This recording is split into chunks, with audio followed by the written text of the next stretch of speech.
បាទសួស្តីអ្នកនរគ្នាថ្ងៃនេះយើងមកសិក្សាអំពីការភ្ជាប់ហើយនឹង setting របស់ digital parameter របស់យើងឬក៏ហៅថាសម្រាប់មើល wallpaper ហ្នឹងអញ្ចឹងការភ្ជាប់របស់វានេះខាងក្រោយនេះគឺចំពោះជើងលេខ1ហើយនឹងជើងលេខ2គឺ LN ហ្នឹង file មួយ net មួយចំពោះUA UB UC ហើយនឹង UN ហ្នឹងគឺចូលភ្លើង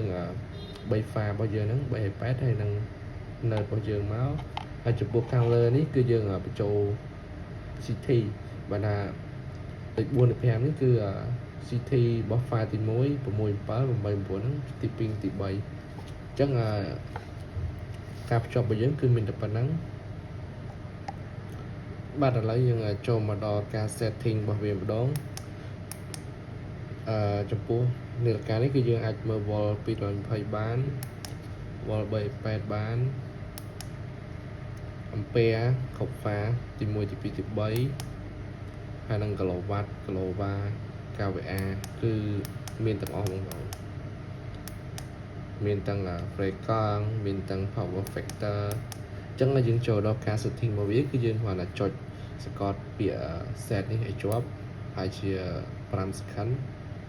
អូខេពេលបងប្អូនឃើញអក្សរ SE នេះហ្នឹងយើងចុចសញ្ញាពណ៌ខាងស្ដាំនេះមកយើងយកពាក្យ input អញ្ចឹងដល់ពេលពាក្យ input យើងចុចពាក្យ set ហើយយើងចុចសញ្ញាទៅមុខទៀតដើម្បីរកពាក្យ CT អូខេអញ្ចឹងឃើញពាក្យ CT នេះគឺបងប្អូនចុចពាក្យ set អញ្ចឹងចំពោះការ setting របស់វាគឺ